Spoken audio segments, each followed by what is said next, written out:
Well, good morning or good afternoon to everyone, depending on what part of the country you are calling in from. I want to welcome you to our Becoming Independent webinar series. My name is Ginger Bell, and I'll be your host today. And across the country, we've been having many originators thinking it's time to step out and open their own mortgage shop. Many in the industry are coming to the realization that there are many advantages to becoming an independent mortgage broker or a non-delegated correspondent lender. And we created this series to answer the questions that many are asking about the differences between broker and non-delegated, which we covered in our first session. If you did not attend that session, you have an opportunity to receive the material and a recording of that, and I'll give that to you in a little bit. But today we're going to go through the licensing requirements. We're going to talk a little bit about compliance needs. In an upcoming session, we're going to be talking about marketing platforms that are available.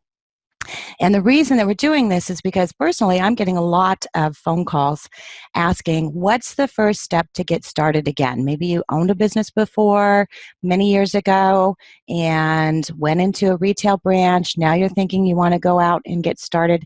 And so we want to give you those steps. And that's why we started this, to walk you through those steps. We can't do it in one webinar, and that's why we have a series. So this is the second in a 5-part series that we are going to go through. And today we have excellent panelists. I'm going to introduce them to you in just a moment. But before we do that, I want to do a couple of housekeeping items. First of all, I want to make sure that you can hear us and ask questions. So we have 2 different ways that you can ask questions. First of all, I want to make sure you have your audio settings. You can listen on your computer or you can call in. Your information was in your login, so you can do that there. And then if you have questions today, type them in the question box or in the chat box. So either one of those, we will be able to see those. And let's go ahead and test it now and make sure that you all can hear us. And if you can just type in either the question box or the chat box, what part of the country you are calling in from, and let me know what your weather's like. I'm actually in Portland, Oregon today. It was 82 degrees yesterday. And I think it's going to be the same today, but we are having some wonderful weather here, so hopefully your weather is very good there. I'm going to be on my way to Laguna Beach this afternoon, and I hope the weather is good there. I know I was with Ward in Denver this week, and Monday it was 70 degrees, and it snowed on Tuesday, so it's a wonderful springtime weather. So I see you're typing in there, which is excellent. You all can hear me. That's always a good test when we're doing a webinar, so I'm not talking to myself. So we'll go ahead and get started. If you do have questions, type them in there. If I see something that is a question pertaining to the information at hand, I'll probably stop our panelists and ask that. Otherwise, we'll save questions till the end. So let's get started with the second in our series of Becoming Independent. And our goal today is to provide you with the information, resources, and experts regarding becoming an independent originator. Also to help you to determine if this is a viable option for you now, to answer your questions, and then, of course, to provide you with steps to getting started and resources to help you along the way. Now, this is a series, and you can register for upcoming webinars at www.independentoriginator.com. So if you haven't registered for all of the webinars, you can do that there. You can also get the handouts for each session if you go to mortgagetoolkits, that's with an S.com, and register. If you didn't attend the first session, you can select that session and we'll email you those handouts. And then, of course, for today's session, register, select that you have the second session, and we'll send you those handouts as well. So I'd like to introduce you to our panelists today. My name is Ginger Bell. My company is Go-To Training. I'm an education specialist in the industry. We have on our panel Ward Morrison. Ward is the president of Motto Mortgage. And we have Steve Shesby, who is the president of Integrity Mortgage Licensing. So thank you both for joining us today. Glad to be here. Yeah, glad to be part of it. Absolutely. So some of the most common questions that I get, and I know both of you get, are where do I start? What do I need? How long does it take? What kind of support resources are available? And so that's why we've actually created this. And this is one of the handouts that you will receive, and that is our steps. So going through each of these steps, we're not going to go through all the steps today. We're going to be focusing on licensing and getting started. And really the goal is to give you the resources and support. And that's what's happened. You know, back in 2008, when everything started changing, we didn't have a lot of the resources and tools. We also didn't have a lot of the requirements that we have in place today. But now we do have a lot of choices for resources and support. And one of my favorite choices that we have available is mortgage franchising. And this is an incredible idea. I've had the opportunity to work personally with Ward and with Motto. And when you think about it, it's brilliant. And so, Ward, I'm going to let you talk to a little bit about what is franchising. And I actually know this personally because many, many years ago, I used to own a Subway franchise. Some people don't know that we owned a couple of them. And we bought the Subway franchise because I didn't want to open a ginger sandwich shop. I wanted something with a name. And that's really one of the advantages of franchising, right, Ward? Yeah, absolutely, Ginger. The best thing about, explaining how Motto got set up is we understood franchising first and foremost, and the power of franchising and the power of a network. So the biggest thing with franchising is pretty simple. Ginger has some of those points up there. We give you a brand, we give you tools, we give you services right out of the gate so you can get up and running quickly and smoothly. That's the key, is how quickly can we get you up and running as an independent mortgage broker and support you in that effort, so you don't have to go out and do investigations about a lot of the licensing, particularly a lot of the compliance, all the technology that you might need. We're out there looking on your behalf for that, and that's really what franchising has to offer. Much like she said with a Subway, or you can see on there a 7-Eleven or whatever it might be, Motto's just taken a different approach to the mortgage brokerage business and said, let's franchise it and let's help people get up running quickly as possible. And so being a franchisee, they're still an independent business, right? Yep. All of our franchisees are independently owned, operated, and licensed, obviously. We are not a lender. We're not a retail bank. We are a franchisor who's connecting our mortgage brokers, our franchisees, into a system where we're providing you tools like a loan origination system like Encompass. We're providing you other third-party tools so you can get up and running, but you're independently owned and operated. So even if you use our tools, if you want to use other tools out there in the industry, you can do that as well. You can set up your shop any way you want. We're just going to support you in doing that. Excellent. So, why now? And I know, Ward, when you first contacted me with the concept of franchising for mortgage, my first thought is like, oh my gosh, that's brilliant. Why hasn't somebody done that before? Why do you think now is a good time for franchising? I'll be upfront with you, Ginger. I mean, up in Canada, there's probably 9 major mortgage brokerage franchise brands. Wow. It's just they've never been brought down to the United States. So when we were studying how we could help people get into the industry, we looked at many different ways. Obviously, you can set up your own shop tomorrow, and Stephen's going to talk about some of the steps in that. But we said, how could we support people in doing that? It's our specialty, it's our expertise.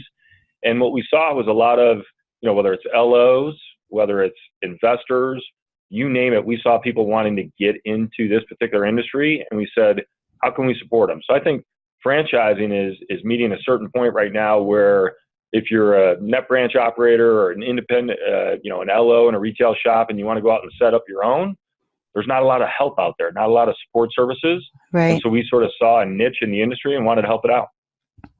And it provides that. So, if you're looking at someone who, went to the retail model, and again, those are the calls I'm getting. They went to the retail model often because it provided them with the support, with the resources, with the community, and obviously with the protection of what was happening at the time. So having that ability to do that really makes a difference. So, if someone purchases a franchise and they're independently owned, what kind of assistance do you give as far as setup? Yeah, I mean, we provide setup guidance right from the get-go. That's one of our first and strongest value props. We team up with people like Stephen. We team up with licensed entities to help you get your licenses and understand that. We help set up stuff like on there, like compliance. We provide policies and procedure manuals. We provide, employment agreements. We provide non-competes. We try and provide everything as it relates to compliance. You look across there, technology, we're providing, like I talked about earlier, the loan origination system. We're providing you brand marketing, tools that you can get off and, start to market to your, from the LO to the agent, LO to the consumer. We're providing training, and, obviously it's a brokerage model. So we're connecting you to a group of wholesalers, some of them who are, on the list that Ginger showed originally, that we want to connect you to as a network of brokers so that we can, grow and scale up with them and experience that. Shoot, we're even giving you your own website for your office, your own websites for your LOs. We're trying to do everything soup to nuts, and that's some of the benefits of franchising. We know how to go out and use our group purchasing power on your behalf. Right. And same thing when I bought my Subway franchise, it had a list of everything. Okay, here's all the equipment that you need. Here's all the pricing. We've already negotiated all of that. Here's who you need for your vendors. Here's your signs. Here's your storefront. So having all of that as far as a turnkey makes it a lot easier for someone to take the leap and say, you know what, if I don't have to think about all of this, but I get to own my own entity still, but not have to do all of the research and all of that, and then also have the ability to still be independent, to broker things out. And that's one of the challenges too on the retail side is brokering a loan out is very difficult for some retail originators, and so having that ability to do that is very important. For me personally, and I do speak personally, that when we bought the Subway franchise, it was a great benefit when we got down the road to say, okay, we want to sell it, because now we had a brand. And not only did we own it independently, but instead of going out and selling Ginger Sandwich Shop, selling a Subway was a lot different. And so we were able to obviously sell it for a higher price, sell it a lot quicker, and be able to, and we made a lot more money because of that, because it was that brand recognition. And I think that's important too. And you've already started doing that as far as awards and things that you're doing, and all the marketing material, and having all the access to that's made by really some world-class branders and developers that you have on your marketing team. So I want you to talk a little bit about, you just had your first conference in Vegas, and so the awards that you gave out allowed your originators who are already, in the first production year, to be able to use that onto social media too. So it's not just being on their own, but being able to say, hey, we're number one, right? Yeah, absolutely. I mean, I think, this particular graphic right here does show some of our awards. We come from a system where we want to reward people. And that was one of the things as a franchisor we understood was necessary. So not only do we have our Model Mile back in February in Vegas, but we brought in CE content. So we were able to give free CE to all of our LOs who participated, so that they met their national requirement as early as February. They might have to go out and meet their state, but we also had our first ever award ceremony. So we're going to bring people across stage. We're trying to build that community that you don't always get. If you go out on your own, it's great. You can become an independent mortgage broker, and that's what Ginger's trying to teach. Or you can actually become part of a network of Motto Mortgage that we offer, where we're providing a lot of these marketing tools, events, things of that nature to try and bring people together. Shoot, we even rolled out, our social cause, Ginger, just recently, where we have the Motto Mission Against Hunger, and we're trying to get our local franchisees to participate in the fight against hunger. We thought it was a great idea. We sort of created this bag concept where you bring a grocery sack with the Motto Mission Against Hunger, give it to one of their consumers at the beginning and say, you may not use me, but we believe in the fight against hunger, and I want to give you this bag. I know you don't want to move foodstuffs. I know you don't want to move canned goods at the end. Why don't I drop by your house and pick up this bag and donate it to the local food bank on your behalf? So we're trying to think creatively on how we can create a community, although allowing the Motto Mortgage franchisees to remain independent at the same time. Excellent. And that's great. And I think you just did the first one, dropping that food off there in Denver, right? Yep, we just did one recently. We connected to one of our local food banks called the Covenant Cupboard, and so we now have a consistent volunteer system out of our Motto headquarters where we go over there and volunteer on a weekly basis. They feed over 100 families every Friday.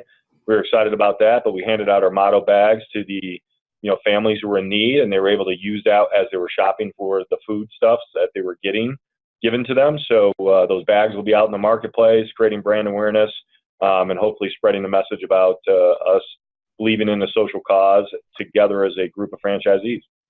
Well, that social cause is so important, and especially when you're looking at our next generation of home buyers with millennials, that social cause is very important to them, and not just in terms of measurement, but in terms of their ability to be involved, right? Yeah, Ginger, when you and I talked in the past and we were talking about social causes, I've seen ones where they say, well, we've donated this much money, we've done this much, whatever it might be. It's almost like a competition. Right. And you and I talked about millennials because your son's a millennial and my kids are millennials. And they just say, hey, Dad, why do you got to be so competitive? Why don't you just give back and just let people, appreciate what you're doing and not make it a contest? And I took it to heart and just said, we're going to give back. And we're not going to measure, how many metric tons of food we deliver. We just want people in their individual Motto franchises or in their communities just giving back to their communities so that they understand that Motto cares. Exactly. So brilliant. So thank you. And we're going to come back to some of your information in a minute, but I'm actually going to move on now to the steps you need to take if you're going to do this on your own to getting licensing. And that's where Steve comes in. And my slide keeps going back for some reason. We're going to talk about researching for your licensing and how you do that. So Steve, your company, Integrity Mortgage Licensing, helps originators get licensed and go through that process. So let's go ahead and get started with that.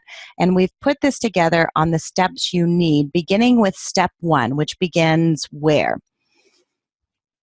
Yeah, so the first step is definitely researching which licenses that you need. Are you going to be doing business in multiple states or just your home state? Are you going to be brokering loans or lending? And so you can take a look on the NMLS Resource Center and see what the different licensing requirements are per state. You can go to that link there.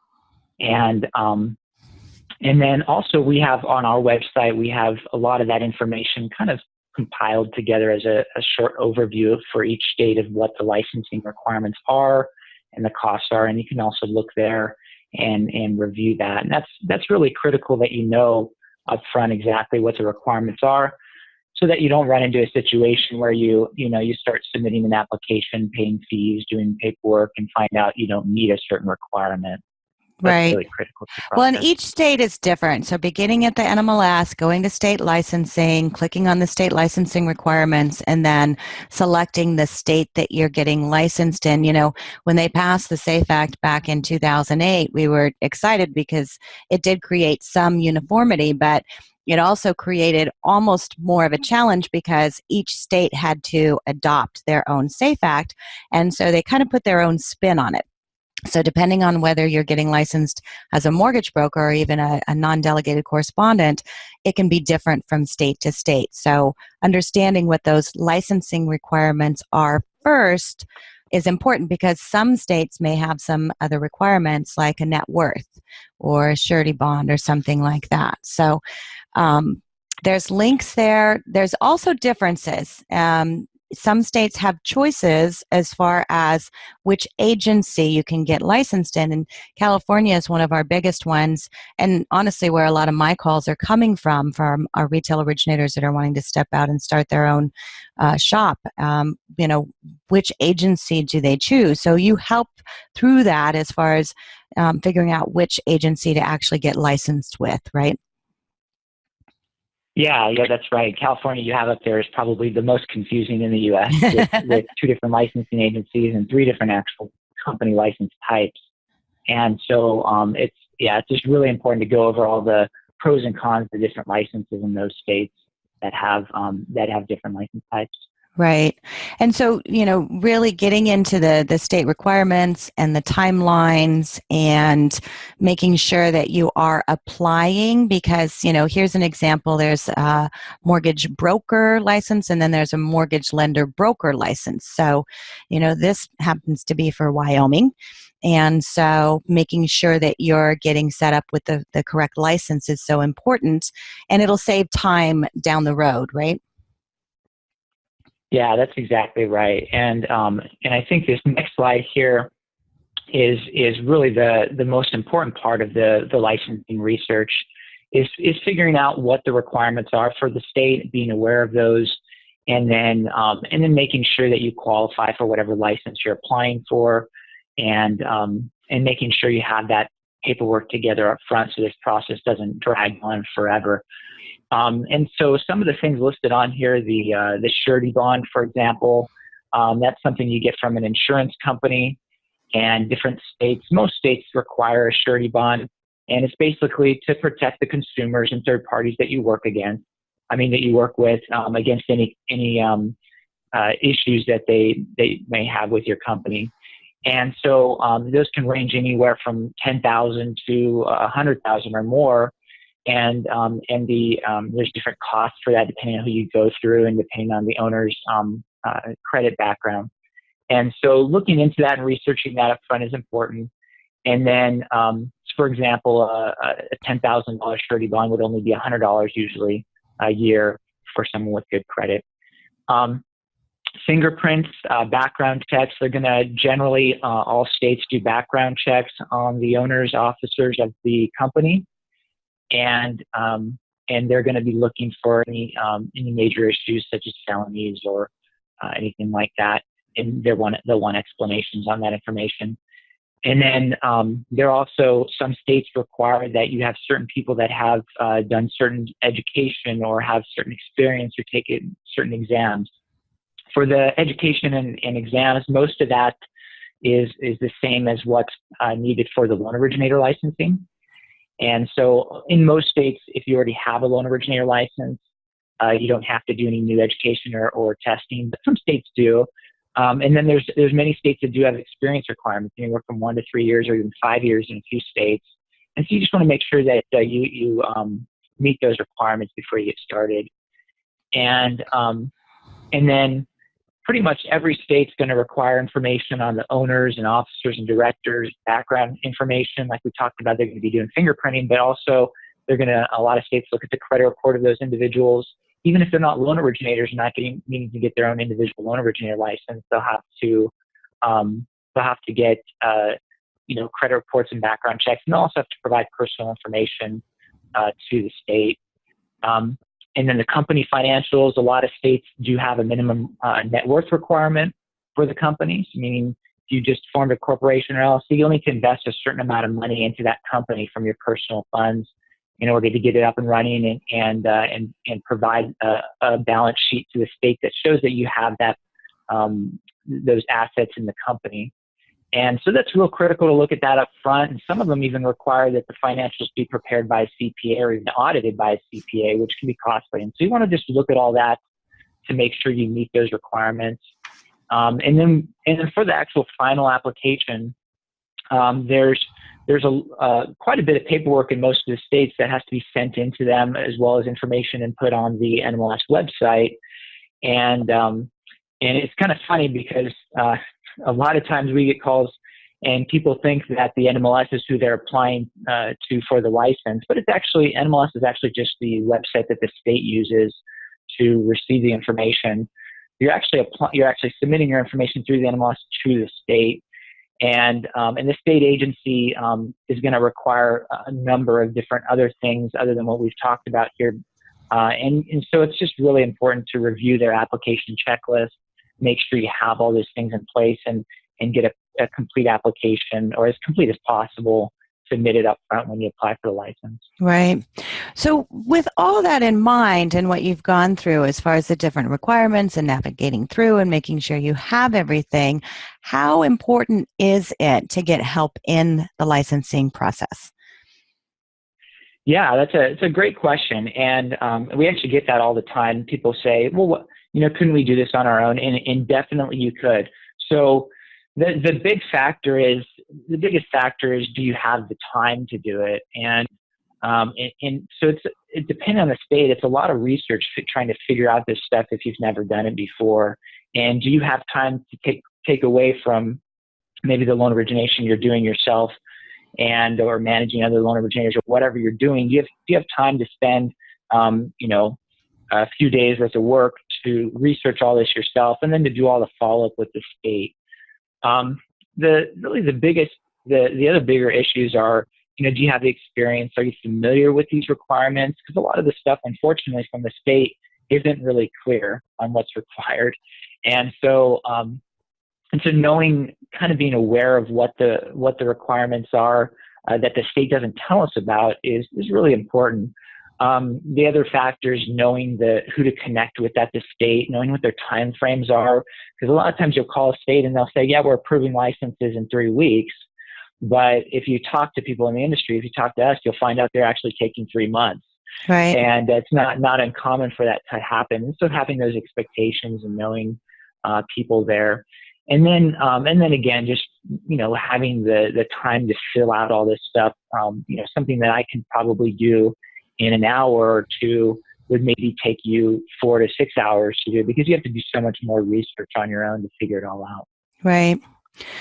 And I know, Ward, you have a lot of experience with this with Motto, after last year bringing on board double-digit franchisees. And so same thing that you're saying for your franchisees and getting started. And that's an area that you do a lot of help with the franchisees to be able to go through that process. And if there are hiccups along the way, knowing where those are, right? Yeah, absolutely, Ginger. We've even taken it to the extent that we use part of our initial franchise fee that a franchisee pays to hire a licensed entity like Steve on their behalf. We cover that cost to support them through that process, because we firmly believe in the concept that Steve is talking about, a licensed entity, somebody who helps them through that process. We firmly believe, just like Steven is saying, that it is necessary in order to get them through that process quickly with somebody knowledgeable. And that's why we pay for it as part of our initial fee. Right. So that's included. I have a question and I'm going to ask both of you, and I don't know if you know the answer, but the question is, to your knowledge, is there any company that will provide the company with a broker of record to avoid the individual license exposure? Yeah, and I think if you're using the term broker of record, you're probably referring to California Bureau of Real Estate. They're really the only agency in the U.S. that uses that term. It's kind of a unique situation, and really, I would say probably something to discuss more offline. Okay. And you connect with me or call me or email me directly. The only reason I say that is because California's requirements are so complicated, and there's the 3 different license types. And so based on your situation and everything, it may be good to just have a conversation one-on-one to discuss that, especially since there's probably other people on the call that aren't from California, don't want to hear all the details about that. Right. So there's an option with it, and it could be individual. And so, and again, that's the thing, to use those resources, because you would know that. I mean, my first thought would be, no, you can't do that. So knowing if maybe there's a possibility, what that looks like, is so important. So using those resources is so important. So let's move on to the next steps, which is selecting a business name and getting started on a business plan and going through all that process. So, if you started a business before, you know everything that goes up. You write a business plan and then put all that into place. And so having an idea as far as a business plan, and again, Ward, this is an area that is great to have a franchise, because that's one of the things that you provide, is that template, that plan, those policies and everything to help them through what that looks like. So when they're looking at writing a business plan and you go through the steps, and these are kind of like the things that you're looking at that you need to do, these are a lot of things that are on your checklist for the franchisees, right? Absolutely. We require, even during our process, is that they come up with a basic business plan during their application process. And, we can help them a little bit with that, but we sort of just give them some guidance on that. But once they're part of our organization, we help with a lot of the other stuff, like the compliance that you're talking about, compliance manuals, other things that a state examiner's examination is going to require. So not only are we supporting the business plan, but we are supporting compliance as well. Excellent. So a question just came in. I'm going to actually give it to you right now, Ward. And the question is, if you sign up with Motto, are you a banker or a broker? Currently, right now, our model is a mortgage brokerage franchise. So we're connecting you to the appropriate wholesalers that are part of our mix. We've looked into offering a franchise as a non-delegated correspondent. We're still investigating that opportunity, but currently right now it's brokerage only. Right. Which, I mean, that's your first step anyway. So if you're looking at becoming independent, you typically are going to become a broker. We do have a lot that are coming out of retail that are doing the broker NDC, because you obviously are doing both channels. For your FHA, you need to broker. And so having that ability, I think, is important for a lot of retail as well, to be able to do that. But it's that independent first step that is so important. So next step, obviously, in starting a business, and again, these are things you need to think about. You need to set up your EIN number, your federal tax ID number, your checking accounts, your insurance, and your bonds. And so, you need to have all of that in mind as you're going. And oftentimes, this is something that you need to set up even before you actually apply for your license. And so that's why you see, when you get the checklist, we actually backed up the license. Getting the license is not necessarily the first thing you do. You're going to research the license, then you're going to set up your business, and then you need to, meet the licensing requirements and get your federal tax ID number and do all of that first. And so once you get through these, as far as setting up your accounts, some states also, and Stephen, you know about this, require to set up a trust account as well. I know California is one of those.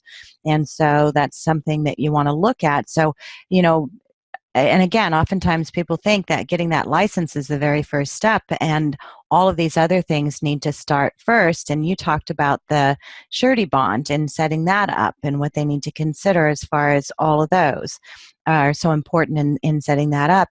Timeline, in your experience, Ward and Steve, how long have you seen to get all of this up before they actually apply for the NMLS license? Can it take?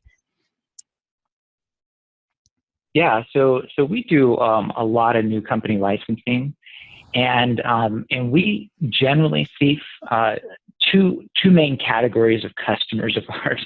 One are those who are responsive and stay on top of things, and if that's the case in the average state, it's probably a few months to get the license approved and be active.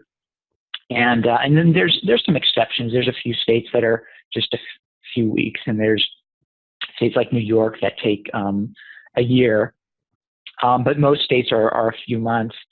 And then there's the other category. We occasionally get customers that are not responsive and don't get us things, and if you're not proactive with it, it'll drag on for quite a while and take probably 6 to 9 months if you're not following up as we request items, or if you're doing it on your own, if you're not continually following up with the state and continually following the steps here to get your company set up. Right. What's the shortest time frame that you're looking at? So, the people that are on our webinar today, it's like, okay, you know what? I'm going to do this. I'm going to get the steps going. I want to own my own business again. I want to be able to be independent. And so, if they stick to it and do all the things that they need to do, what's the time frame that they can look at being up and operational and originating? Yeah, so again, for most states, from a licensing perspective, which is the part that kind of takes the longest, we usually see a few months process to get that up and running.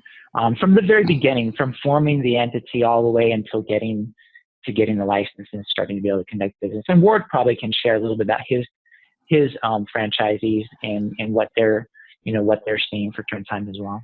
Right. Yeah, I think I would concur with Stephen that it just depends. If they're working efficiently with the licensed entity we provide, we're seeing, that sort of 90-day window, like Stephen's talking about. The biggest thing for us is licensure is only one part of the process. I know you're going through that, and that's part of this series, but we have an 84-step onboarding process that we walk our owners through. Licensing is only a portion of it. You got to get, your loan origination system. You got to get your policies and procedures set up. You got to get different things going all simultaneously. And the licensing is very, very, I'd call it labor intensive from the perspective of paperwork and things of that nature. But there's other stuff you need to be thinking about when you're trying to set up your shop, whether it's with somebody like Motto Mortgage or on your own. You got to be thinking about all the tools you need to be able to actually run the office and do it legally and compliantly. And that's, I think, a strong suit of ours to try and help people not only get the licensure, but to get to connecting with credit agencies so that they can come out and do their site inspection and actually give you the thumbs up to actually start doing deals. So there's a whole process, and it takes a while unless you're on top of it. Right. Well, and having all those resources is so important because, going back to my Subway days, it's just having to, here's your list of people to call. We've already vetted them out. And so it just makes it so much easier because you don't have to think so much through that process. You still have to do it. And you have to do it whether you're doing it on your own or you're doing it under a motto, but having the help with that in the community, I think is so important. So all of these steps we go through, to get us to the point of what we've been talking about, and that is actually, let me get through my slides here, and that is actually then obtaining the license through the NMLS. And so the forms, getting through the forms and knowing what they are important. So Steve, it begins with the MU1 form, right? Sorry about that. I accidentally hit mute. Okay. Yeah, so for the MU1 form, so that's the beginning stage of filling out your information in the NMLS for your company. You have to actually create your own company NMLS account, which would be separate from the individual account that you have that your loan originator license is tied to. And then you have to fill out information on the company. Right. So knowing how to do that is so important as well. And that really starts this step. So I'm not seeing any questions right now. If you do have any questions, please feel free to type them in there. But I think we've addressed all the questions that we have had right now.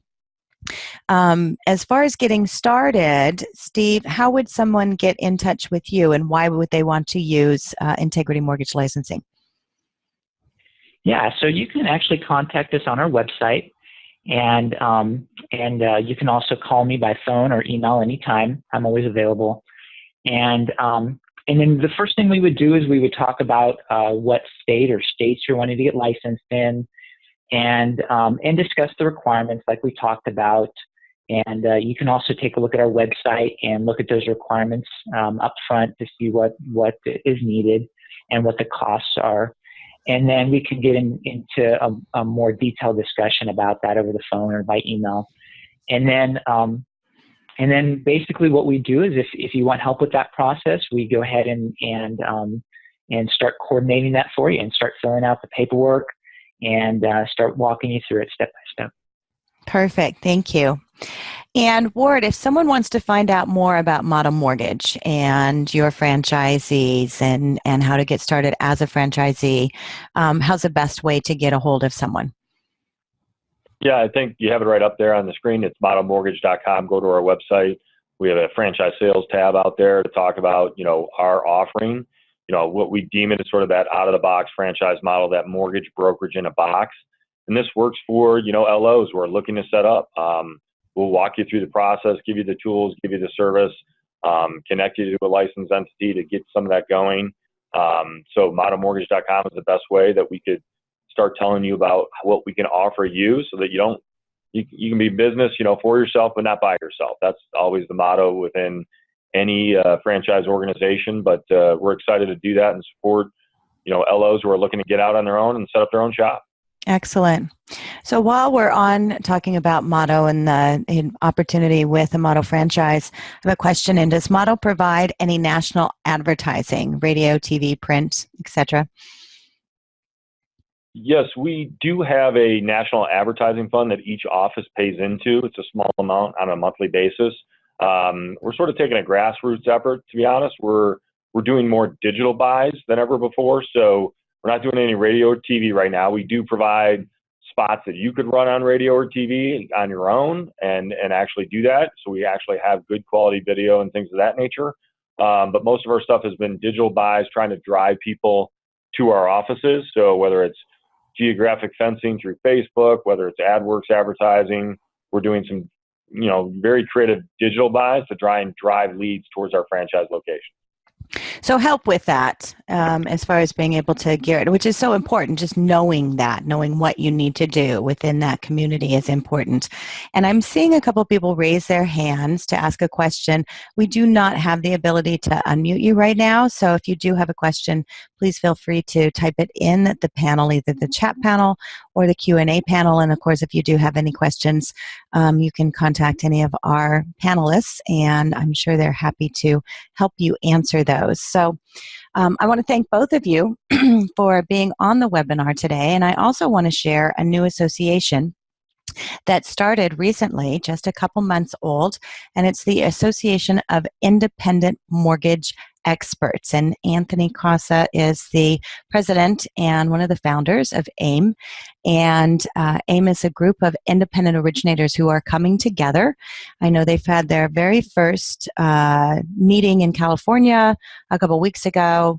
There was over 600 independents that attended, and it's providing that community. So a lot of what Ward talked about, the benefits of being independent and having your franchise with Motto, being able to also work with other independent originators across the country. So if you have not joined AIME yet, I would recommend joining. I know that I believe there's about 6,000 members already who have joined across the country, and we have some very exciting things that we're developing and they're creating. So more to come from them, but I would recommend going to their website and joining because it gives an opportunity for strength in being an independent.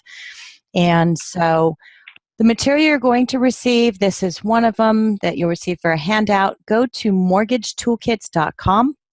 and you can register there. I will also be emailing out links to the handouts for today, but that will not come until tomorrow. So look for that email coming from your Zoom link that you registered for. And then you want to also register for the series if you haven't registered for our upcoming webinars. Our session 3 will be on May 9th, and we'll talk about compliance management resources. And I have a compliance officer from Strategic Compliance Partners who will be talking about the things that you need, your policies, your procedures, staying compliant with your advertising, staying compliant with your social media, things you need to think about there, because we do live in a different world now and compliance is important. On May 22nd, we'll be having session 4, where we'll be talking about what you need to do for setting up your websites, your social media, what you need to think about with marketing. And then session 5 on June 5th, we're going to round everything out, take all of our questions that we've had, and provide you with those resources. So you can register for those, and we'll send a link out for that. We want to thank all of our partners. When I created this webinar series, it was because I had received so many phone calls from individuals wanting to get started and wanting to have the resources. And so we really pulled resources from several in the industry. I know there's more. I'm so excited to be able to have all that we do here, because it's that community coming together to be able to make things possible. And so I want to thank all of you for your time today. I look forward to seeing you on the next webinar. And Steve and Ward, I would like to thank you for your information and your expertise. And I look forward to talking to you on a webinar again in the future. Thanks so much. Yeah, thank you, Ginger. Okay, thanks everyone. Have a great day.